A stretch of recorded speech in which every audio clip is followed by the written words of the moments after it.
I'm Andrene, And I'm Joel. and this is Rewind Rewatch, a 90s movie podcast.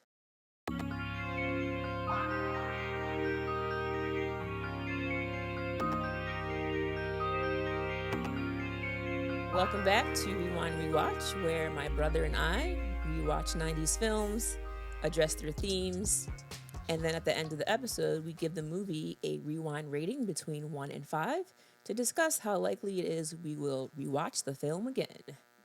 Today, we were covering Drop Dead Gorgeous from 1999. This is a PG 13 film with a 1 hour and 37-minute runtime. And if you want to view it, it is now available on Tubi. Tubi. Tubi, To Tubi, be or Tubi. not to be.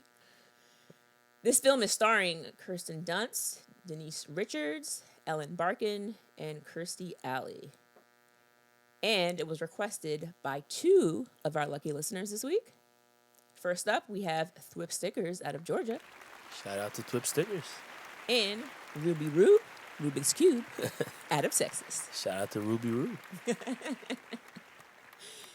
This film has a number of stars in it. And a good number of them were not stars at the time this movie was made, Right. which is actually fun to watch because you can see a lot of these people starting out. So I think before they were famous, you have Amy Adams, you have Brittany Murphy, and you also have Allison Janney, who are not big yet. And before we talk about the details of the people that are in this film and all that, I just wanted to ask you, have you seen this film before? No. So first watch for both of us. Yeah, I don't even think I knew what this movie. I think I had heard the title before, but I literally didn't even know what this movie was about. Same. And I'm sure some of you are probably gasping or clutching at your pearls because how did we not hear about this film? But this is the first time for us. So Joelle, if you could possibly sum this film up in one sentence, how would you do so? This is a mockumentary about a teen beauty pageant taking place in a small Minnesota town. Yeah. So you have this town that has like 5,000 people in the population. Mount Rose, Minnesota. Yep. And they have Mount Rose High School is where these girls are from. And Kirsten Dunst plays this character named Amber Atkins. We have seen Kirsten on the pod before. We had her in Jumanji, as well as Interview with the Vampire. We also have Denise Richards, who plays Becky Lehman. And I know her as Wild Things. Like, that's what I think Is it about. Kirsten Dunst and Bring It On? Oh, yeah. Yeah. You're right. On the Patreon. Good call. And then we also have Ellen Barkin is one of the bigger actors in this film, and she was in The Big Easy. Now, how would you describe the character of Amber Atkins? Innocent? Yes, very much so. I feel like she has a lot of crazy around her, but it hasn't affected her optimism, her worldview. Like, she's still very, like I said, optimistic about, her future and what she wants to do after she leaves this town. And, she's surrounded by crazy people doing crazy things. She also has a part-time job working at a morgue. Mm-hmm. But all these things around her and in her life, even her mom is a little bit off the chain. Man, a little bit. But it doesn't seem like it's affecting her in any negative way. Like, she's just living her life. Yeah, and she very much seems to be the adult in that situation. Because at one point, you have this team this camera crew that is basically recording the goings on of this pageant. And this is the Sarah Rose Cosmetic American Teen Princess Pageant. A mouthful. And they're focusing on this small town in Minnesota, and they're interviewing all of these different girls who are going to be contestants. And Amber very much wants to win this competition in the hopes that it will take her out of this town and She wants to be very much like Diane Sawyer. This is her role model. And she's like, if I can just do this like Diane Sawyer and get out of here, it would be fantastic. And her mother also used to be in pageants and is like a pageant queen. But her mom seems to be very sleazy. She drinks beer all the time. It's pretty much all that she does. They live in this trailer park. And there's one scene where the camera crew is in Amber's bedroom. Not in a nefarious way. They just want to talk to her about why she wants to be in this pageant. Her mom opens the door, sees a camera crew there, and is basically like, oh, wow. Hey, Amber, remember, if they ask you to take off your shirt, make sure you get paid first. I was like, oh. So that's the environment she's living in. But she's very much like, oh, okay, Mom, whatever. It's kind of unclear as to where she gets her standards from. And how she's so much different. You know what I'm saying? Because there's no dad in her life. I think her dad was like a carny, she says, who ends up running away to go back at the carnival. So she's raised by her mom, but she seems to be very grounded despite her surroundings. Yep. And we're not sure where that comes from, but I guess it's just the fact that she's like, I don't want to live in this way. I want to get out of here. So next up, we have Becky Lehman, and she is played by Denise Richards. She comes from the family that basically runs the town. Yeah. She is very well off. Her dad owns this furniture company that does very well. And her mother is played by Kirstie Alley. And her mom is the one who I believe is like one of the directors of this local pageant show. Yeah, so she's like a former Miss Mount Rose. So she won it when she was a teen. And she's like the one that's basically running this pageant in town, but then also her daughter's in the pageant. And as the documentary crew is like meeting these different people, they're interviewing different people. At one point, they go to the Lehman's house, and she's like, oh, I can separate. Like before when we were talking, I was talking as the director of the pageant, but now that we are in my home, I'm talking as, as a mother. Which we obviously know and later confirm that she is not able to actually separate the two. No, not at all. So Kirstie Alley's character, her name is Gladys. And yeah, Gladys, it's very obvious that she wants her daughter to win. And we find out as other people throughout the film are talking to the camera crew, everyone pretty much believes that the whole pageant is rigged so that Becky will win. So they're kind of like, This whole pageant is just for show because we all know that the Lehmans run this town. They're the richest people in this area. And the judges are just going to vote for the Lehman family. The fix is in. Very much so. And this movie, I'll tell you what, like as a first watch, I was not prepared for where it was going. No. Nah, when that girl blew up. When that girl blew up on the tractor. So Tammy, I said, "What the hell is going on?" So you here? have this character Tammy that she gets interviewed by the camera crew, and Tammy explains that she's very well accomplished in the school. She's president of this club and that club. She has this varsity jacket of all these patches on her arm, and she ends up beating out Becky for president of this gun club, the Lutheran Sisterhood Gun Club, LSGC. And I'm sure Becky is not at all thrilled that Tammy beat her out. And I think Tammy, as far as Becky is concerned, is one of the few girls who could possibly beat her out for this competition. And so early on in the film, we see Tammy, she is on her father's thresher, and she's riding out on the field. And next thing we know, like, she just blows up. Yeah. And when I tell you, I was like, wait, what? Nah, it's crazy. I was not expecting that at all. And they interviewed the cops to be like, what happened? And they're like, oh yeah, we heard that she was smoking on the thresher. And so like, it just kind of blew up. And it's like, that's not really an explanation. The cops did no investigation whatsoever. Nah. They look bored actually with the questioning. Nah, the cops definitely look bored, and it seems like people die pretty often because there's a reference, I think it was Amber, I'm not sure, but I feel like somebody at one point in the movie talks about how, like,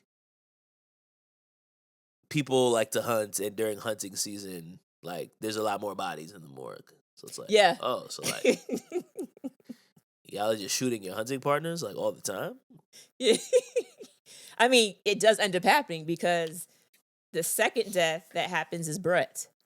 And Brett is, this good looking guy who Becky has a crush on, but Brett is obviously into Amber. And for some reason, Amber is working in the cafeteria washing dishes, which as a high school student, I didn't understand because it's not like she's in college and has a job. It's like you're in high school. Yeah, why are you washing the dishes? Do not allow high school students to work in the high school cafeteria. No. That's not a thing. But I guess it's to show that she's quote unquote trailer trash, and this is what she has to do. Which, okay, fine. So she's back there, and Becky asks Brett out, and Brett says, "Oh no, I'm busy on Friday. I can't." And then when he gets to the front of the line, he's obviously giving eyes to Amber. Becky is pissed off and storms off, and Brett actually says to her like, "Oh, I was lying about that. I'm actually free. We should hang out." And next thing we know, Brett gets shot in between the eyes, the center of his head. And then we see Becky being interviewed holding this huge gun that her mother bought for her. And throughout the film, we see that Becky has been receiving guns for her birthday since she was a very young child. Because apparently in Minnesota, this is what they do. Hey, listen, man. She's in the Sisterhood Gun Club, the Lutheran Sisterhood Gun Club. And she was pissed because the girl who blew up on the tractor or the thresher was the one who got the presidency for the gun club when she thought it should have been hers. So, you get the sense that anyone who gets in the Lehman's way gotta go. Out. You beat me to the gun club, now you're dead. You beat me to you don't want to date me, but you want to date the ops, now you're dead. And now you get the sense that everybody in town is basically like, okay, it's going to be Amber or Becky. Those are the only two people left that are going to win this pageant. So now Amber is kind of like at risk because it's like everyone around who looks like a threat to Becky is mysteriously injured or dead. And so, again, like speaking to like this naive optimism, she just kind of like continues going about her business. There's no sense of like, oh, I need to like look out or I need to like think twice about doing this. I feel like at one point she says that she's going to drop out. Well, that's because of the fire in her trailer. Her trailer explodes with her mother in it. And her mom said before she was thrown out of the trailer, she grabbed Amber's tap shoes and put them in her underwear. And she was blown out. So now her mom is in the hospital with a beer, like basically fused to her hand. Yep. Her charred arm. Yep. This boils all over her arm. Her face is peeling off because of the fire. And it's very much like, it's a comedy. It's a dark comedy. So even when people die, it's meant to be in a very comedic way. And her mom's in the hospital. And at this point, Amber's like, Mom, like, this is getting too dangerous. Like, I have to drop out. And the mom pulls her to the side and she's like, no, I need for you to get out of this town. No one ever really gets out. And so if you win this competition, there's a chance for her to A, see the world, and then B, be exposed to possibly going somewhere else in life. So she decides to stay in the contest after her mom basically tells her that she should do so.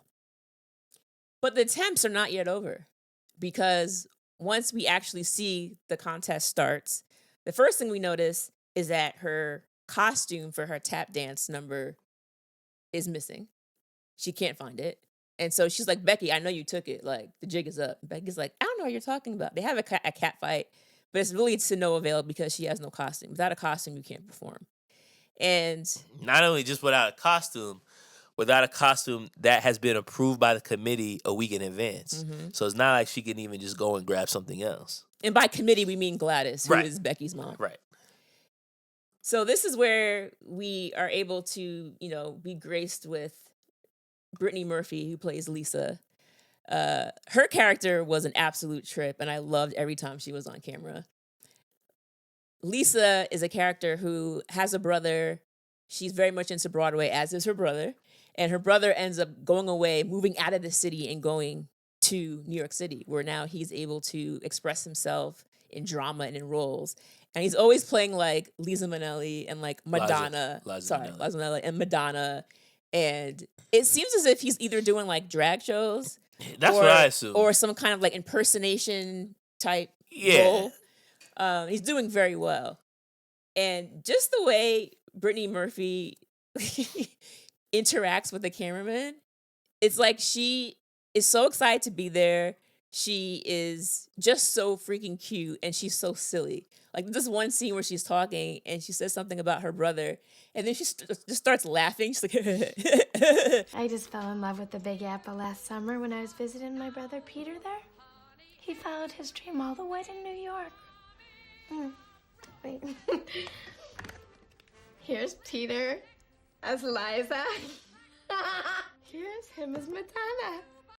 And I was just cracking up because I was like, why is she acting like this? But also, it was just a joy to watch her. She just seemed like she was just so happy and had nothing to be worried about. And she says, you know what, Amber? You should win this competition. You deserve to be here. And I know I'm not really going to win. And my parents don't even really care about me that much. So how about you take my costume, which has already been pre-approved, and wear it for your tap dance number? And that's how Amber's even able to compete at all, because Lisa bows out. And we find out that earlier on in the film, I think it might have been during rehearsal, Amber was supposed to go up first to practice her thing. But one of the fellow contestants who is obsessed with sign language, she wants the world to learn ASL. She finds out that her cousin ended up having a baby who was deaf. And this is like her dream, because now she can actually talk to this person that cannot hear. And so she ends up switching numbers with Amber so that Amber would go 8th and she would go first. And when this poor girl is up there, she was gonna do a sign language interpretive dance for her talent. Correct. And as she's doing it, one of these huge like spotlights. It's like a stage light. I mean, it's huge. It falls down and boinks her in the head. Nah, that definitely made me jump. Because it came out of nowhere. Yeah, it's like the tractor was just like, what? It was so early in the movie that I was like, oh, this is kind of funny. Mm-hmm. But when the stage light fell on this girl's head, I literally jumped and I was like, what? It's like, wait, what is happening? Like, I did not see that coming at all. And Amber realizes that was supposed to be for me because I was supposed to be up first. So she knows Becky is out to get her. And I feel like, what did you think about this mockumentary style as far as like the different interviews with the girls? So like there's, been a couple of mockumentaries that have existed before The Office. You had Best in Show. You had the one with the rock band that they just came out with a. I don't think I've seen that one. No, I have to find it. Oh, Spinal Tap. Yeah, Spinal Tap. So like I feel like compared to those, and maybe that's not fair, but like I feel like I wasn't really sure like if it served the film in the same way. Like I don't know that the mockumentary style added anything to this movie versus them just like doing the movie. I guess it's for the purpose of being able to interview each of the characters, but like I don't know, it wasn't really hitting the spot for me personally. Like I feel like it might have been better if they just had it as a regular movie. Okay, that's fair enough. What I did find initially just like starting the film was like these accents.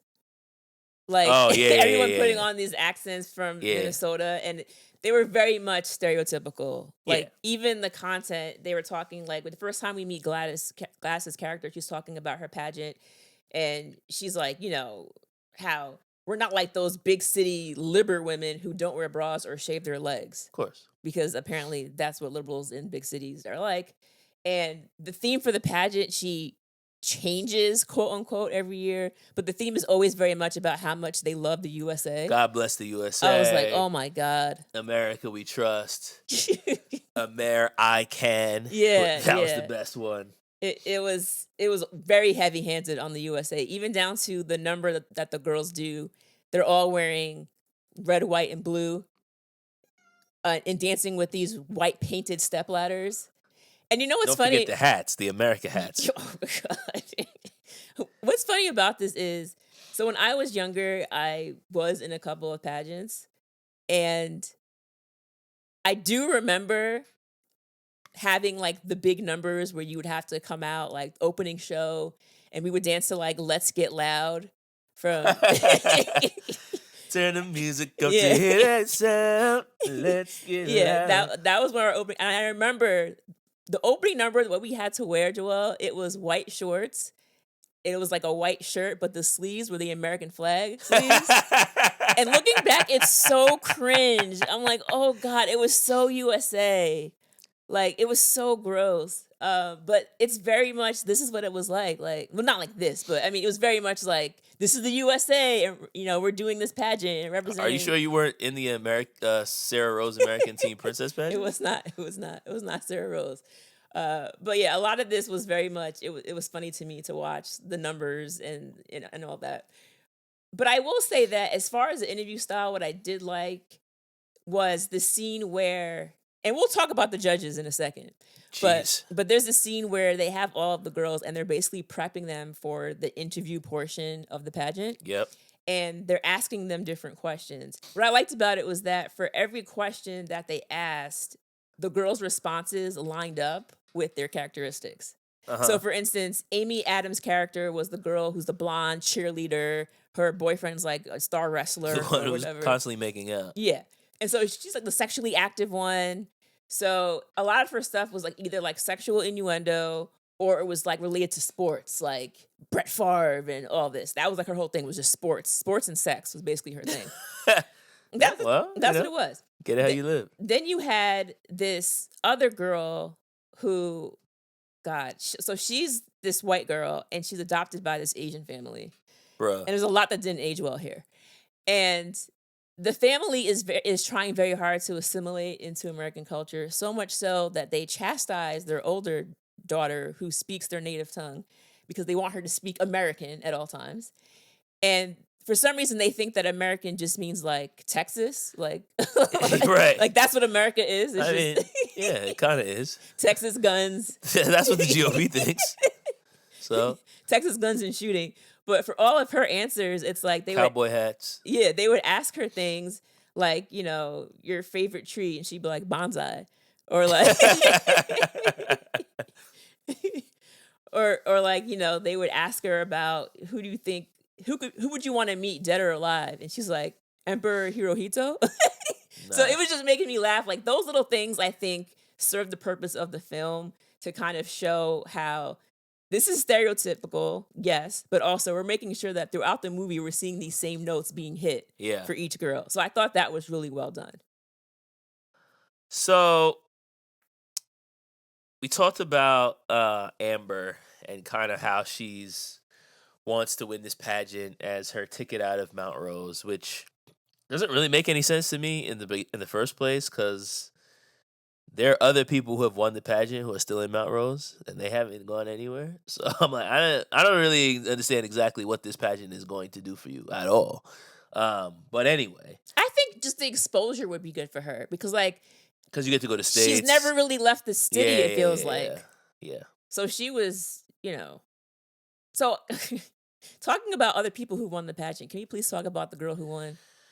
Well, I mean, you talk about things that don't age well. Something that we've seen time and time again doing this podcast is that a lot of 90s movies made a lot of jokes about eating disorders. That was a thing that was like very present in pop culture at the time. You had the Kate Moss, type of models at the time, and the Vogue magazines and the all those teen magazines, the 17 and whatever else. I still love 17. And they were all kind of these very skinny girls and tips on how to lose weight and stuff like that.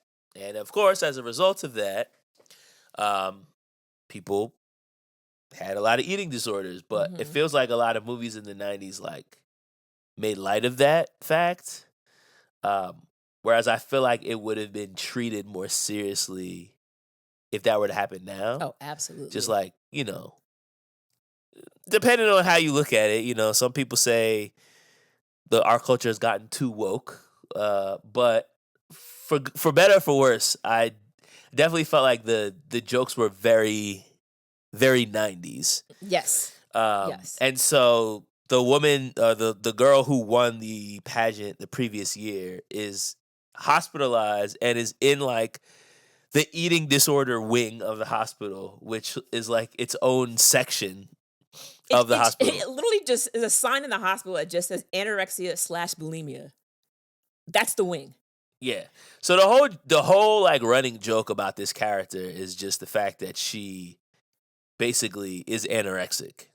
Mm-hmm. And she can't do anything on her own. And when she has to come back to the pageant to make an appearance, she basically has to be wheeled around the stage by her nurse because she can't even stand up.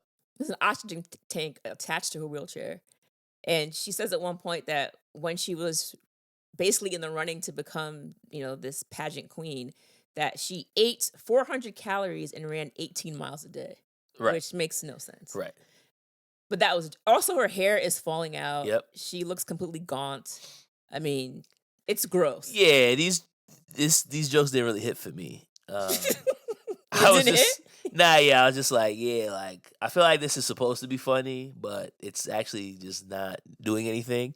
And honestly, I felt the same way about like all the references to Brittany Murphy's drag queen brother. Like, what's actually the point of this? Like, is this just supposed to be funny because he's a guy that dresses up as women? But it's like, why is this even? But back then, you gotta think about when we talked about the Wedding Singer. No, yeah. Fun of I think that's the point. It's like, I feel like this is only funny because it was 1999. Because of the time. But like, it's actually not funny. Like, it's like there's no actual joke here. It's just like, oh look, my brother dresses up like Liza Minnelli. Let's just go ahead and go through a few of these things that didn't hit. It's just like, what? Like, there's a lot here. Where's the punchline? Like, you didn't tell a joke. Along the same line of like the eating disorders and like body shaming there's a scene where Amber's mom buys her this dress for her to wear, and she says, "Oh, this is just like the dress that Diane Sawyer wore." But then she's like, "But except this dress is not a size 10 because Diane Sawyer was a little hippie back then, but like she's not." And I was like, size 10 is obese or, morbidly obese. A little hippie. And all that. And it's 1999, baby. I was like, get with the program. I was like, okay, fine, I guess. They also have a number of like racist or xenophobic terms, like derogatory terms against, Japanese people. You also have Becky's father, who runs the furniture store, who's making anti-Semitic comments to customers. He ends up smacking his employee's butt, who's a woman, because of course that's funny as well. Sexual assault is very funny. There's also talk from Becky about how, her father is lifting these immigrant workers from poverty in Mexico. And there's a lot of stuff about like, make sure you're buying American, because later on, Becky ends up dying because she's on this float after she wins the pageant. She's on this float and the float smells like gasoline. And when she says something to her mother, like, this float smells weird, they're like, well, that's just how things smell in Mexico. I'm like, what? Right. Like, it wasn't even like a funny line where it was like, oh, that was smart. It was just kind of like, what? Oh, okay. Yeah, not to mention the mentally disabled character. Oh my God. And it was throughout the movie. They used the same word over and over. It was just like, oh, what about this R word? And this, that is like, like everybody just calls him that the whole movie. Whole movie. And it's just like, he's so mentally unstable. He doesn't even know what he's doing. He keeps pulling off his pants. Oh, look, his penis is out. And it's just like, yeah. Like it was very what's that movie that we hated? That Adam Sandler movie. Oh God. Billy Madison? Billy Madison, yeah. That felt like a character from Billy Madison. Yeah. Which is like not a compliment. And why is this even in this movie? And like, what is the point of this? It's just like, oh, this guy, he doesn't realize how dumb he is. Yeah. It's just like, At what? one point, he's wearing overalls, and I think he closes the car door on his pants, and so he's stuck and he can't move. Yeah, And then the kids come over and start teasing Yeah. him, and he's so off, he doesn't recognize that he should open the car door to let himself out. And then later in the film, we see him mowing the asphalt. yeah, It's just like, it just wasn't funny at all. nah, it didn't hit. It didn't hit at all for me. We also have a couple of white people dressed up in Native American garb during the parade scene and running around, which with the full on headdresses and everything. I was like, oh, okay, that was great. That's probably just real footage. Oh, That wasn't even for the We might movie. have Minnesota listeners. Let's not offend them. Let's not offend them. Joel, not all. Not all Minnesotans. Not all Minnesotans. And then lastly, we must talk about the predatory adults in this film. Case in point, there's one judge who... Nah, the judge is crazy, bro. He's basically just a wannabe pedophile. Wannabe pedophile is a crazy phrase. I mean, there's no evidence he's actually done anything, but it's very clear that he has the mindset. Apparently, his name is John Doe, spelled D-O-U-G-H. Right. And he's one of the judges, and every time we see him, he's saying things like, "Oh yeah, I get to judge like these, these female, these young girls," and he's sitting there watching them practice, and he brought a camcorder. He's like, "Yeah, I have a camera here, but you guys have a camera. You're recording. No one's accusing you of being a pedophile." And it's like, because they're doing a documentary. And also, nobody accuses him, but he's always defensive. Yes. So it's like, yes. all right, man, like, we get it. But even the way, like, his eyes light up every time the girls walk in the room, it's just like, this is mad creepy, bro. Like, and again, but that's funny back then. It's like, oh, look, this guy, he's ogling the girls. Yeah, this guy's a true sicko. Yeah, this is so funny. But this is the thing. It's like, a lot's happened since 1999. Yes. So, like, yes.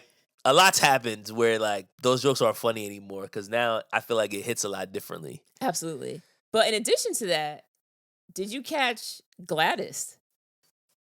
Catch Gladys? Yeah, there's a scene where Gladys and the rest of the other women are talking about the pageant. They're in the school gym, and the boys' wrestling team is practicing in the gym while the women are there. And there's one scene where a guy is standing near the table, wearing their tight. Yeah. And she turns around and is looking at this teenage boy's package. Huh. Like ogling him. And I'm watching this and I'm like, bro, like this is... And she's like staring and she's like, what? Like distracted by whatever the cameraman's trying to ask her. 16-year-old boy. And I was like, this is not... But again, it's supposed to be funny. It's supposed to be funny. I mean, we saw when we watched the Wedding Singer with all the butt grabbing at the bar mitzvah. Mm-hmm. Which is just like, oh, it's delightful fun. Look at these crazy kids. We also had, what was that movie? The Brady Bunch movie. Where, like, the neighbor, I think, was, like, trying to get with one of the sons. Oh, that's right. And again, like, it's a woman and a boy. So, like, that's always more acceptable than to have a man and a girl. But here they had everyone. Both. They had everyone. Yeah. Equal opportunity. Equal opportunity creeps. in this film. Oh, man. So we go through the whole pageant, and Amber does her tap dance number. Did you like it? It was good. Yeah. I mean, it was the only good performance. Like, Becky's performance with that Jesus. Oh, you gotta talk about that. Bruh, like, what song was she singing? She was singing, like, a love song. I don't remember what song it was. But as she's not even singing it, first of all. She's just stating the words. You're just so good to be true. Yes. Can't take my eyes off of you. That's what she's saying. Yeah, she's not even singing the song. She's just saying the lyrics. And then she, like, points to stage left, and then in wheels this crucifix. Oh, God. With a Jesus doll on it. And then she starts, and it's on wheels. And so she's, like, dancing around the stage with this Jesus because, of course, the love song is dedicated to Christ. Yes. That's how Becky's character is. She's very much like, all of her answers to interview questions are very much like canned, doing that narrative of like, I'm a good Christian girl. Yeah. It's all about God. Fake. It's all about God in America. Yeah. All her answers are. So yeah, that's why she had Jesus on there, because of course. Nah, it was crazy. But I say all that to say, like, I feel like all of the talent performances were bad. So then when Amber went up there and was not bad, comparatively, it was amazing. Mm. And like, yeah, it was a good performance. Like, she did her tap, she didn't mess up any of her steps, she was on beat. Like, yeah, she did a good job. But it's like, because everybody else was so trash and was literally putting the audience to sleep, I feel like it even hit even more where everybody was like, oh, finally a good performance. And then she got like a standing ovation. Right. But then when they actually read the results from the judges, She finishes first runner up. and she was actually happy with it. But of course, her mom, and we didn't even talk about her mom's hairstylist customer. Her name. That's Allison Janney. Yeah. Her name was Allison Janney. Loretta. They're basically like, yo, this is crazy. That, like, there's no way that she should have beat you. You were definitely better. But as I said earlier, later on in the film, Becky ends up dying in that fire because she's on a float that apparently the float came from Mexico. And so, it was lined with gasoline. And her mom lights it by accident and isn't paying attention. And then it just bursts. Because everybody's smoking in this film. Like, everybody. Yo, all the adults are smoking in every constantly. scene. In every scene, there's just cigarettes everywhere. And like, I started thinking, like, it's like you really don't see cigarettes all that much anymore. I feel like people are smoking, they're vaping now, or like they're smoking weed. I feel like cigarettes aren't the thing, whereas back then it was not popular anymore. I mean, people still smoke, but it's not something that you see all the time or when you go out and people can't smoke in cigarettes, people can't smoke in airplanes. So then it's also like you're not really seeing it as much. If you do see it, it's people out on the street, people at the bus stop, whatever, but it's not. You can, avoid it a lot more than you could 20 years ago, 30 years ago, for sure. So now that Becky's dead and Amber is first runner-up, she actually gets crowned at Becky's gravestone. Like, right after the funeral. I'm like, this is such a priority that they traded off the crown literally during the burial. It's like, as soon as she gets 6 feet deep, we have to give you the crown right here and right now at the burial site. So now she gets to go to the state finals. And this is where Amber starts to realize that she is small potatoes. Because you get to the state finals, and these girls, first of all, they're either wearing like business suits or like very nice dresses or dresses that are showing off their cleavage. They're from real towns. They have on, proper in cities, makeup. Like, they're actually from like real places. Their talent, I mean, they're singing opera. They're doing like, they're very talented. And now she's sitting there and she's like, I should just go home because clearly I shouldn't be here. And honestly, girl, yeah, just enjoy the experience. I would just go and do it and then try to go back next year. Why not? And while she's there, she has this huge like buffet set up there for people to eat. And she makes the note say to the camera that her mom always told her like not to eat anything that can carry their house around with them. So like no shellfish. She doesn't eat seafood. And it turns out that there's some like poisoning going on in all the seafood. So every single person who ate the seafood gets violently ill. They're puking everywhere. Even the camera crew gets sick.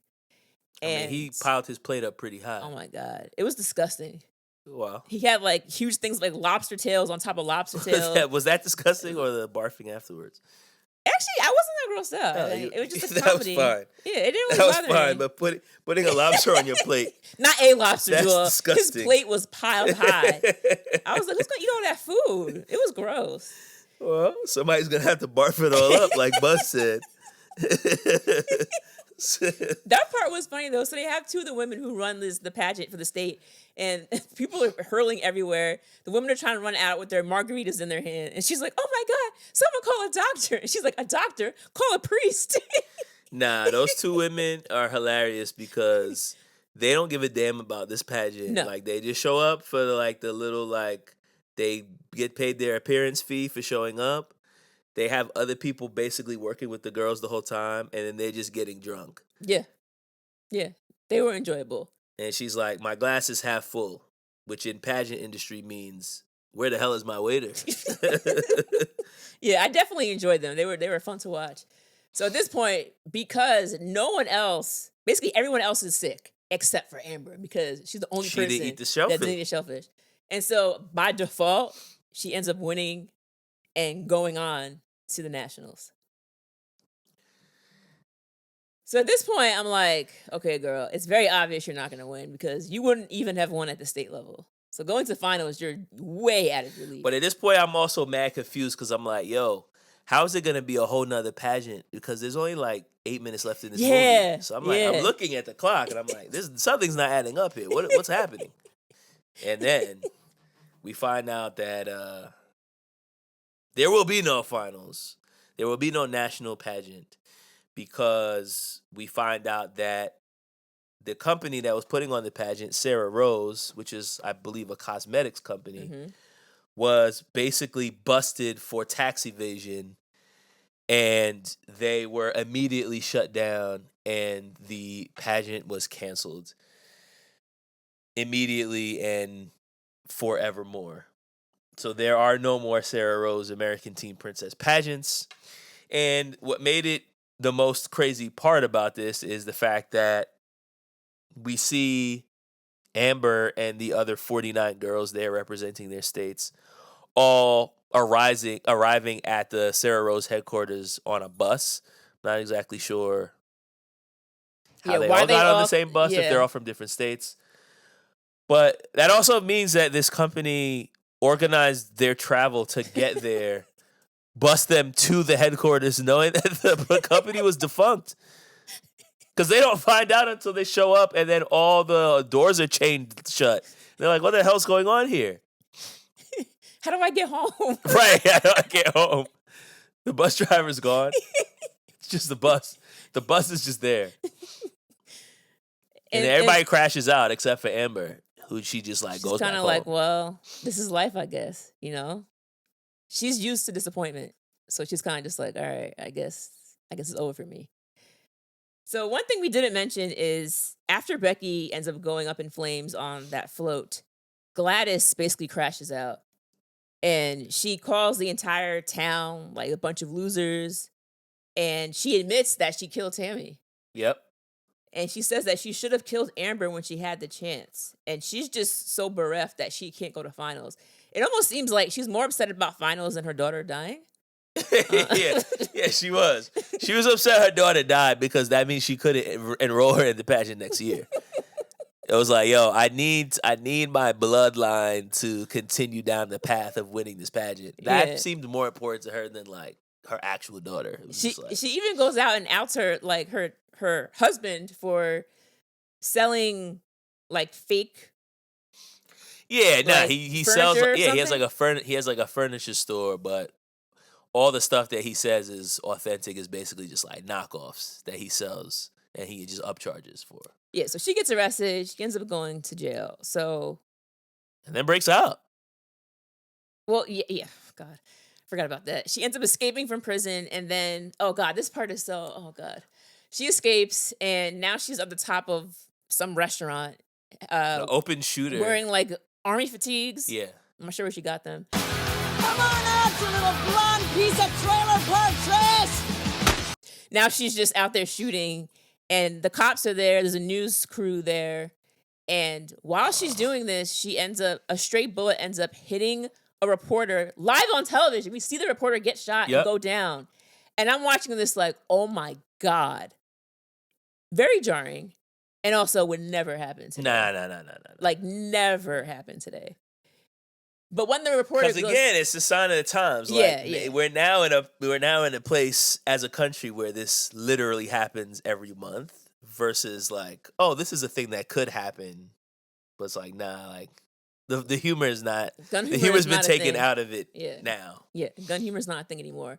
But when she hits the ground, we see Amber's right there and she just goes over, picks up the mic and just starts talking. We're at the scene here. It was an active shooter. Right.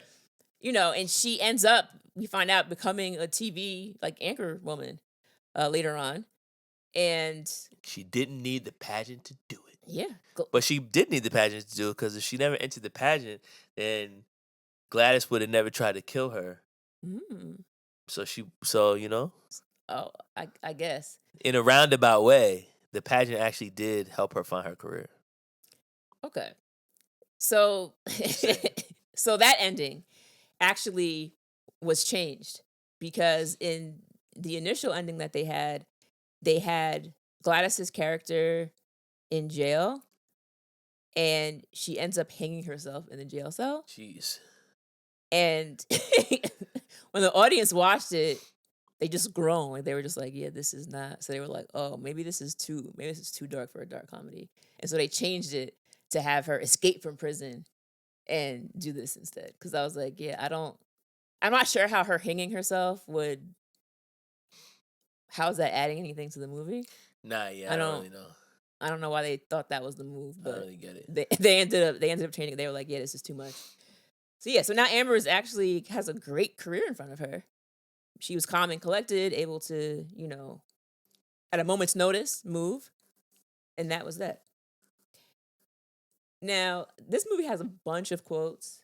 Were there any that jumped out at you?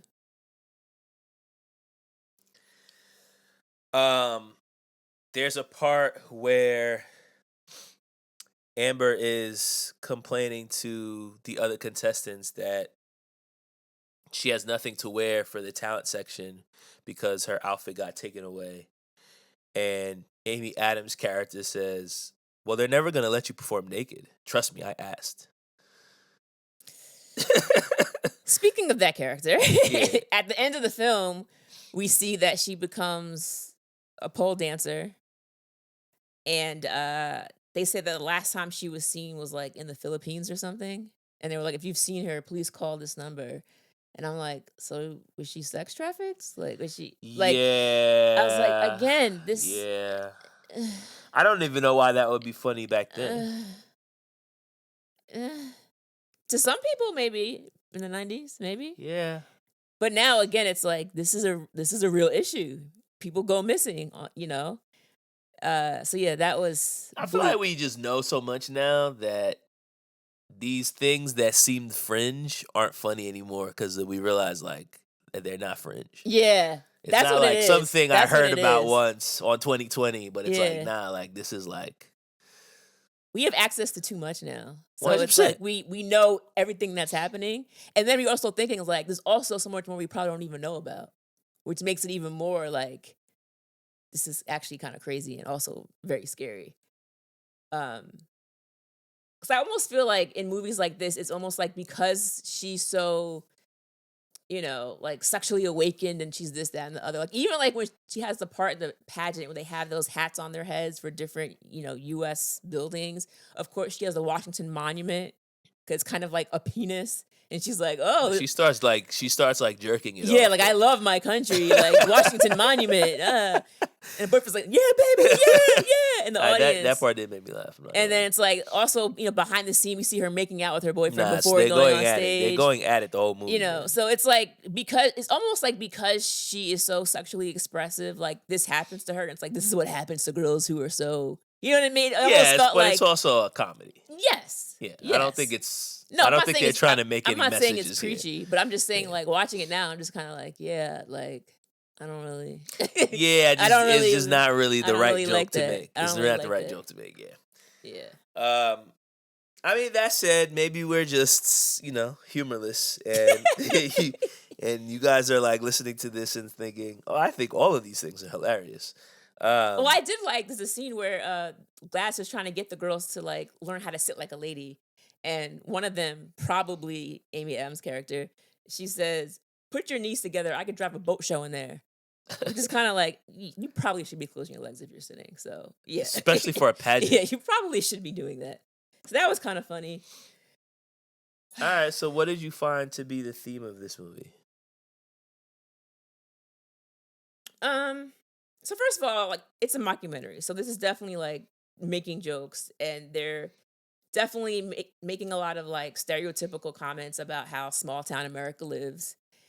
But as far as a message to the story, I think the message is really about how crime doesn't pay. because all of the evil characters, you think about Gladys and you think about her daughter, they either ended up dead or they ended up being in prison. So it's like, you act out, you have jealousy against other people, you try to sabotage others, it's going to end up biting you in the butt, essentially.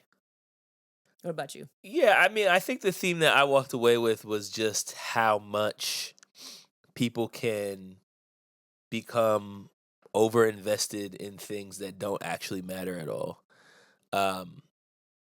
And a part of this is obviously like, hey, these people are small town folk and they dream small and they think small. But to the point that I made earlier, like, we see people who have won this pageant in the past and like they haven't really done anything. When they're interviewing the girls at the beginning of the film, I think it might have been Amber, I'm not sure, it might have been another girl, says something about like, oh yeah, if I win this pageant, this could lead to other things like an acting career. Mm-hmm. And then we see a clip of a woman who won the pageant when she was young and now she's doing like local pork Oh, commercials. God. So it's like this pageant is being like a big deal. Like this mom is like literally killing teens just so that her daughter can win this thing. Everybody's so invested. The whole town shows up to watch it, and it's like at the end of the day, none of this mattered at all. Because the company ended up going under anyway. And so like none of this made any difference. Yeah. And so I do feel like they were kind of saying something here because, like, yes, you're making fun of this small town, but I think there is like a bigger conversation to be had about like all of us who can get like super invested and drive ourselves mad about like little things that in the grand scheme of it, like this actually doesn't matter. Like you can actually just like relax. So talking about that pork commercial though, I will say there's a scene she's talking about like how she's biting like hot dogs, almost like they were raw, almost just like biting them, and then by the end of the commercial, she's just covered in blood.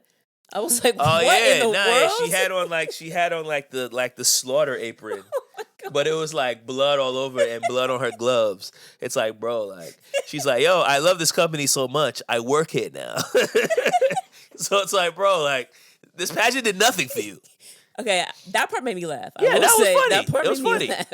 It was funny, but it's like, yo, like I don't understand how Amber is seeing this and she's like, yo, if only I like, bro, this is not doing anything for you. Just get good grades and leave. Like that's your best bet. Your best bet is to just move out of Mount Rose. Yeah, fair enough. So this film was written by Lona Williams. She was crowned Minnesota's Junior Miss in 1985. And this film was, of course, loosely based on experience she had in the world of local pageants. She said in an interview with BuzzFeed that she often clashed with the director, whose name is Michael Patrick Jan. She said that she found Jan to be a bit of an asshole. Oh.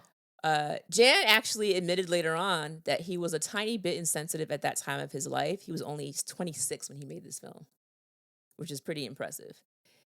Apparently, Williams said that she was told by a producer that she was too old to make a quick appearance in the film as a candy striper. So instead, they told her that she can make a cameo as the non-speaking third pageant judge with the glasses. That's her. Oh, wow. That's the screenwriter. Yeah, but the problem with this is like if you have no lines, you're considered to be like a featured extra, so you get paid less than people with lines. And it's like, but bro, she got paid anyway because she wrote the film. I know, but she kind of was like, bro, but I want to do. They were like, yeah, no, we don't want you doing it. They were like, this is our compromise. You can also just not be in the film at all. So which one is it going to be? Which one is it? The film title was supposed to be Dairy Queens, which I think is actually kind of cute. But the corporation that owns Dairy Queen didn't love the idea. They said, no, the hell it's not. So they ended up filing a lawsuit, and then they had to end up changing it to Drop Dead Gorgeous. According to E! News, this movie was made for under $15 million, but it only grossed $10.5 million when it hit theaters. And then it got a 46% score on Rotten Tomatoes. So it didn't do really well, but of course later on it became a cult classic, Right. which happens a lot. Melissa Joan Hart auditioned for the role of Amber. I can see that. Yeah, but Jan said that he saw Kirsten Dunst on the Celebrity Teen Jeopardy show, and he said something about her was so sweet and normal and so guileless. There was no evil in her, which is kind of what you see. Like, she's very much that's what she plays. very optimistic and very happy. They also tried to get Goldie Hawn to play Amber's mom. And Sigourney Weaver also may have been played as Gladys, Kirstie Alley's character. Which, honestly, I think Goldie Hawn as the mom would probably work. I think either person might work, possibly. We don't know. One thing I thought was kind of funny was Jan said that the first day of filming, they sat, Kirstie Alley was up there, and he said this was his first time working with like a big star. And he said she gets up there and she announces that she just quit smoking, she's on a diet, and she's got her period. And no, she's not fucking kidding. I was like, oh my God. All right. So he was like, oh, she apparently is serious. It said apparently that like she wouldn't even go in to get her costumes tried on. She had all her costumes sent to her Scientology, her local, I guess, church to try on her stuff there. I was like, okay. All right. So she was a joy to work with, it sounds like. Apparently. All right. And now It's time for the Rewind Ratings. I believe I will go first this time. You believe? I believe I will. It was my pick, so I will go first. All right, no, yeah, believe. So, as we all said, I mean, a lot didn't age well. We probably didn't even talk about everything, but we talked about as much as we could. I don't know. I think for me, I would probably give it a higher score if I had some nostalgia built in. But I didn't watch this when I was younger, and watching it now, a lot of it was just really icky. So I didn't really love it. One thing I did like is the fact that I liked that at the ending where like it was like, oh, all of this and like there's gonna be no nationals anyway. I actually did enjoy that quite a bit because I would have hated it if they had made it corny so that somehow Amber won or something. I'd have been like, okay, this girl did not really have the chops to win this pageant. So I like that, but I mean, yes, there was good parts. Like I think Allison Janney was very funny in her role. I really enjoyed Brittany Murphy, even Amy Adams. Like she did a good job playing this type of role.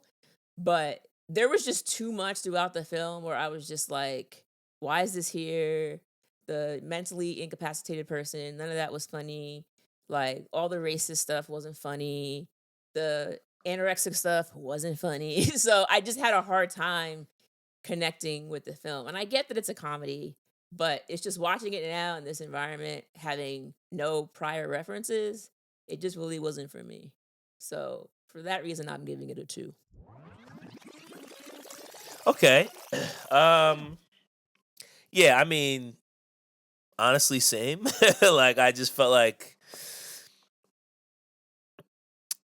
it compared to other mockumentary style films that I've seen, I just felt like this one wasn't as funny. And so maybe on some level, I might have been like subconsciously comparing them. Um, and I think all the things that you said, like, I think like there are a lot of very timely jokes that just don't age well, but they are such a big part of the film that it's like, all right, so where are the jokes that did age well? Right. And there's just not enough of them where like I felt like I was like overcompensating whenever there would be a joke that would be like kind of funny. I'd be like laughing harder because I'm like, yes, finally something I can laugh at. Who are you trying to impress? I don't know, bro. I was trying to enjoy myself. It was an hour and a half. I'm like, I got to get through this film. You said, I got, pig's blood. I got to laugh at something, dog. I had to find things. I was like, oh, that's funny. I had to find things. Oh, no, but yeah, I just feel like for the most part, this movie just didn't really hit the spot for me. I just didn't really, I don't know. Maybe a part of it is that it didn't really age well. I think a part of it is also just the brand of humor that they were using just wasn't really up my alley. my Kirstie Alley. But yeah, Oh, I think to Andrene's point, I think because I don't have any nostalgic memories with this film, it's just like I'm just watching it now as a grown man, and I'm just like, this Yeah. doesn't do anything. Yeah. So I'm giving it a 1.5. Ooh. Now, I already know we're probably gonna get emails about this one. Nah, yeah, but this is the whole thing. It's like, you know, you're entitled to your ratings, Yeah. and we're entitled to ours. Yeah. So we encourage a lively debate. We do enjoy it. Whenever we have other people tell us their ratings, it's more times than not it's different than ours anyway. So this is not like anything new. All right, so let us know what your rewind rating of Drop Dead Gorgeous is. Also, if you'd like to have us rewind and rewatch a movie, please send your request to Rewind Rewatch 1990s. Also, you can hit us up on social media at RR90spod. If you would like to support the show and get access to bonus episodes, please join our Patreon for $5 a month, where we cover movies from the late 80s and early 2000s, and continue to leave us a review, a rating, or comments wherever you listen. I would actually like to highlight a new listener who left us a Spotify comment on our Wedding Singer episode. So Sarah commented, quote, "Found this podcast about a week ago, and I've been binging your earlier episodes.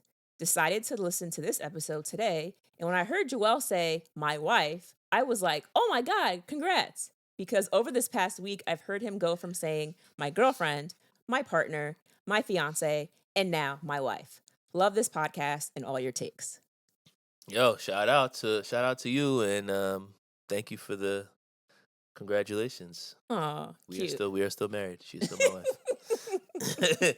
Hopefully, there's no more titles after this. It's just gonna Not be ex-wife. It's just gonna be consistent for the rest of the run. Just like my wife. That's it. But thank you for listening. Thank you for the comments. And I know there's a lot of like lurkers out there that just they be you know the people that be in the chat but they don't ever comment. Yeah. So you know who you are. At least drop us a rating. If you're not gonna give us a comment, you could at least rate us, share the pod with your friends. Trying to build that network of rewinders. And we appreciate those of you that have been listening, and those of you who are new listeners who have been doing your best to catch up and listen to our old stuff as well. Yes, we love it. Okay, it is time for our final words. So, do you have any final thoughts on Drop Dead Gorgeous? His furniture is as fake as my orgasms. That's a good one. I'm going to say Amber is the most smartest. Most smartest. All right, y'all. We shall see you next week. Adios. Later.